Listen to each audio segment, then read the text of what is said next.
2024 IPL కోసం ఇప్పటి నుంచి ప్రతి టీం కూడా తనదైన రీతిలో సిద్ధమవుతుంది. ప్లేయర్ల ఎంపికలో కానీ ఫైనల్ టీంలో ఎవరు ఆడాలి అనే దాని మీద కానీ ఇప్పటి నుంచే చాలా కసరత్తులు చేస్తున్నట్టుగా తెలుస్తోంది. ఎందుకంటే ఈసారి తప్పకుండా ప్రతి టీం కూడా కప్పు కొట్టాలని చాలా ఆతృతగా ఎదురు చూస్తున్నట్టుగా అర్థమవుతుంది.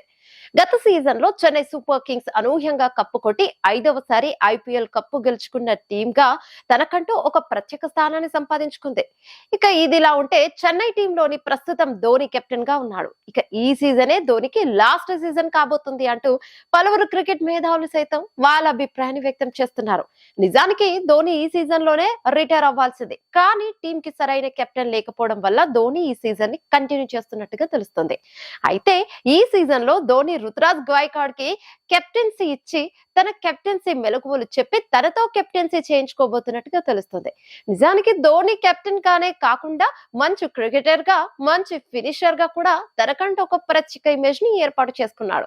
అయితే ఇప్పుడు గైక్వాడ్ కెప్టెన్సీలో ధోని ప్లేయర్ గా ఆడతాడు అంటూ చాలా వార్తలు అయితే వస్తున్నాయి. ధోని ప్లాన్ ప్రకారం గైక్వాడ్ ని ఇప్పుడు కెప్టెన్ చేసి 2025వ సీజన్ నుంచి ఫుల్ టైమ్ కెప్టెన్ గా తనని నియమించబోతున్నట్టుగా తెలుస్తోంది.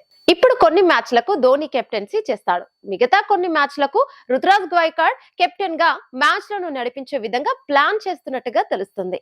ఇక ధోని ప్లాన్ ప్రకారం గైక్వాడ్ కనుక కెప్టెన్ గా క్లిక్ అయితే మాత్రం తనని ఫుల్ టైమ్ కెప్టెన్ గా వచ్చే సంవత్సరం 2025 నుంచి కొనసాగించే అవకాశాలు కూడా ఉన్నాయి. చూడాలి మరి ధోని అనుకున్నట్లుగా గైక్వాడ్ సక్సెస్ఫుల్ కెప్టెన్ గా నిలుస్తాడా లేదా అనేది. ఈ వీడియో మీకు నచ్చినట్టయితే లైక్ చేయండి, షేర్ చేయండి, కమెంట్ చేయండి, సబ్స్క్రైబ్ చేయండి.